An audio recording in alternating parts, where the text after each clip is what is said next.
నమస్తే సార్, నా పేరు మామిడి నాగలక్ష్మి, మా భర్త పేరు మామిడి యాదగిరి. మేము టీఆర్ఎస్ అభ్యర్థిగా నామినేషన్ సర్పంచ్ అభ్యర్థిగా ఎల్లమ్మగూడెం గ్రామ పంచాయతీలో వేయాలని నిర్ణయం తీసుకున్నాము. నా భర్త స్నానానికి నీళ్లు పెట్టమని చెప్పేసి కారు మాట్లాడతా కిరాయికి అని చెప్పేసి వెళ్దామని రెడీ అన్న టైంలో బయటకు వెళ్ళాడు సార్. తర్వాత 10 నిమిషాల తర్వాత ఫోన్ చేస్తే స్విచ్ ఆఫ్ వచ్చింది. నాకు తెలిసింది ఏంటంటే కిడ్నాప్ కాబడ్డాడని నా భర్త అర్థమైంది సార్.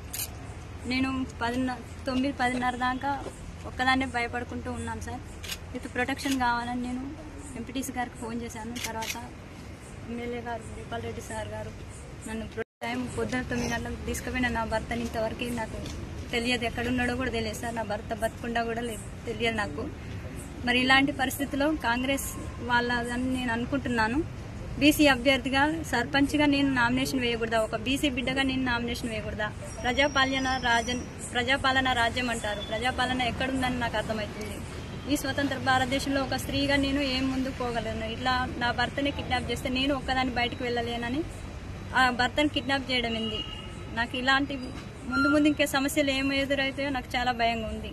ప్రచారం ఎలా చేసుకోవాలి నాకు అర్థం కావట్లేదు సార్. నాకు న్యాయం చేకూర్చాలని ఎస్పీ గారి దగ్గరికి వచ్చాను. నాకు సెక్యూరిటీ కల్పించాలి సార్. నాకు ప్రాణహాని భయం ఉంది. నాకు, నా భర్తకు, నా పిల్లలకు సెక్యూరిటీ కల్పించాలి. సార్ ఏమన్నాడు? ఎస్పీ గారు ఏమన్నారు? సెక్యూరిటీ పంపిస్తాడు, కల్పిస్తాను, రక్షణ కల్పిస్తా అన్నాడు సార్. మీ భర్త గురించి ఏమన్నా?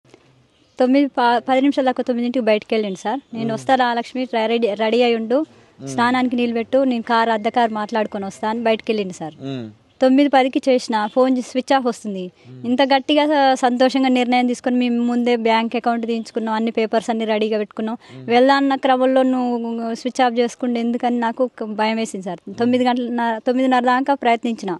అసలు చేసుకోడే గట్టి నిర్ణయం తీసుకున్నవాడు మా ఆయన గురించి నాకు తెలుసు.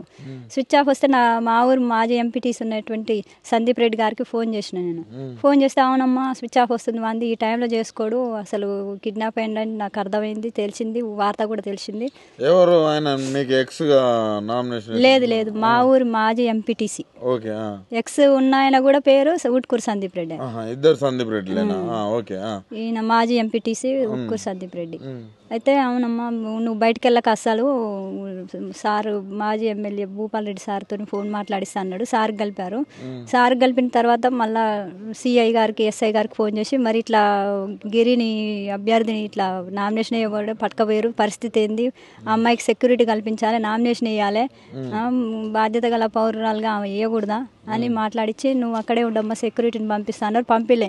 ఇంకా తిప్పర్తి ఎస్ఐ గారు అన్నారు నువ్వు నకరికల్లా కంప్లైంట్ ఇచ్చి వెళ్ళండి అమ్మ నామినేషన్ వెయ్యి అని నాకు చెప్పిండు. మా భర్తనే ఎత్తుకపోయారు. నన్ను ఏం చేస్తారో నాకు భయం ఉంది సార్, నేను బయటకు వెళ్ళలేను అని నేను అన్నా. అంటే భూపాల్ రెడ్డి సార్ గారు బయటకు వెళ్ళకమ్మా మేము సెక్యూరిటీని పంపిస్తున్నామని సార్ వాళ్ళు వచ్చి అక్కడ కారు పంపి నా పిల్లల్ని నేను తీసుకొని బయలుదేరినాం. ఆయన ఆ క్రమంలో కూడా సిఐ ఎస్ఐ గారు ప్రొటెక్షన్ ఉన్నది, బెటాలియన్ ఉన్నది. అందరి మధ్యలో కూడా వచ్చి ఇట్లా సందీప్ రెడ్డి వర్గం వచ్చి ఇట్లా అడ్డ బలుగుతురు, లాగుతురు. వాళ్ళ అమ్మ నాన్న సందీప్ రెడ్డి వాళ్ళ అమ్మ నాన్న కూడా వచ్చి మాజీ ఎంపీటీసీని గుంజి అరే నీకెందుకు రా నీకు తిట్టడం జరిగింది. నా కాగితాలు కూడా తిట్టారు సార్. తిడుతున్నారు?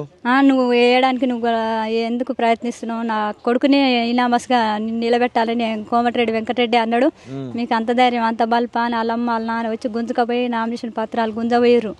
గుంజపోతురు, నామినేషన్ పత్రాలను కూడా జింపుకోబోతురు. ఇంకా పోలీసుల సమక్షంలో ఇట్లా బందోబస్తుతో మధ్యలో నన్ను పెట్టి నడిపించి నామినేషన్ వేసాం. వేసిన టైంలో కూడా ఫోటోలు దింపనిస్తలేరు, ఏం చేయనిస్తలే, గబగబా ఫిలప్ చేసి ఇట్లా నింపేయడం, బయటికి పంపించడం, అంత హరాస్మెంట్ చేస్తారు బయట. నామినేషన్ వేసి క్షేమంగా నల్గొండకు వచ్చినాం, ఎస్పీ బంగ్లాకి సార్ వాళ్ళ అక్కడికి వచ్చినాం, కంప్లైంట్ ఇచ్చినాం. సార్ ప్రొటెక్షన్ కల్పిస్తా అన్నారు, బైండ్ ఓవర్ చేపిస్తా అన్నాడు ఆయన నేర చరిత్ర తెలిసి. అయితే నిన్న నైట్ ఎఫ్ఐఆర్ అయింది. చాలా బాధ అయింది సార్. ఆ పరిస్థితి అసలు అర్థం కాలేదు సార్. అసలు మాజీ ఎమ్మెల్యే భూపాల్ రెడ్డి సార్ లేకపోతే నా పరిస్థితి అసలు భయం సార్.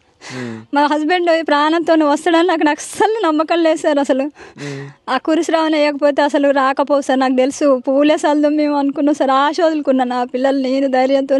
సార్ దయ వల్ల ఇంతమంది 11 కార్లతో పోయినా కూడా అంత అరాచకత్వంగా మేము ముందు కూడా మాకు ఏమవుతుందో మాకు తెలియదు. అంటే ఇప్పటికి మీరు ఊళ్ళో భయంగానే ఉంది? భయంగానే ఉంది సార్, మరి చాలా భయంగానే ఉంది. అసలు నడువులోనే ఆయన నరికిరు, మాకు ఇంకా వేయాలన్నా. మీకు ఆపోజిట్ ఉన్న ఆల్రెడీ మర్డర్ చేసిండు ఆయన, నడువులోనే నరికి బాగా జాతిగా ఊళ్ళోనే తిరుగుతుండు ఆయన. ఆయనకి ఇదివరకు మాకు ఎటువంటి కక్షలు లేవు, కనీసం నామినేషన్ వేస్తేనే ఇంత అరాచకత్వం చేస్తుండు. ఇంకా ముందు ముందు ఇంకేంటి అసలు, అదేమన్నా రాజ్యాధికారం ఇంకేంటి? బానిసల కాలం అయితే మన లేదు. నేను MA BEd model school, TS model స్కూల్లో నేను గెస్ట్ లెక్చరర్ని, నాకు అన్ని తెలుసు. మరి ప్రజలకు అర్థం కావాలి. కనీసం మానవ విలువలు మర్చిపోయి మూత్రం పోసి అందులో మందు పోసి నా భర్తను కత్తులు కడుపులో గుచ్చుకుంటూ కారులో కూర్చోబెట్టి కొడుతూ చిత్రహింసలకు గురి చేస్తూ తాగమనడం కరెక్ట్ కాదు. నాకు అది చెప్తుంటే నాకు గుండె పగిలిపోయింది. అసలు ఇప్పటికీ 10 మందిలో మీడియా ముందు అందరికి చెప్తుంటే కూడా నాకు చాలా ఇబ్బందిగా ఉంది.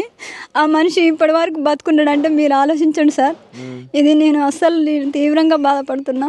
పోరాడతాం సార్, ఇంతవరకు వచ్చినాం. గ్రామ పెద్దల సహకారం ఉండబట్టే నేను ధైర్యంగా మెచ్చుకొని ముసలి వాళ్ళందరూ కూడా ఇలా మెచ్చుకుంటున్నారు. ధైర్యం చేసిన బిడ్డ, నువ్వు గట్టిగా నిలబడాలి బిడ్డ అంటారు. మా ఆయనను కూడా మెచ్చుకున్నారు. ఇప్పుడు కరెక్ట్ గిరి పని చేసిండు. ఇలానే పోతే బానిసల కాలం ఉన్నామా మనము? నిజాం కాలం ఉన్న స్వాతంత్రం వచ్చింది ఎన్నో సంవత్సరాలు అవుతుంది. తెలంగాణ వచ్చి కూడా ఇన్ని సంవత్సరాలు అవుతుంది. అయినా సరే మళ్ళీ వెనకటి రోజులు పోతున్నాయి. ఇది బానిసల కాలం, తాగి మూత్రం పోసి నిజాం రాజులే పాలన కాలంలో అంత ఏహ్యమైన పని చేయలేదు. మరి ఇలా ప్రజాస్వామ్య కాలంలో, ప్రజాపాలన జరుగుతున్న కాలంలో మూత్రం తాపడం కరెక్ట్ కాదు. ప్రజాస్వామ్యంలో కనీసం మేము నామినేషన్ వేస్తేనే ఇంత అరాచకత్వం జరుగుతుంది. బానిస కాలం కాదు కదా. నేను ప్రజాస్వామ్యంలో మనం కూడా పోరాడే హక్కు ఉంది. అంత గెలిచే హోప్స్ లేకనే నన్ను మా ఆయన కిడ్నాప్ చేయడం, నన్ను నామినేషన్ వేయొద్దని అన్ని సంఘటనలు జరుగుతున్నాయి.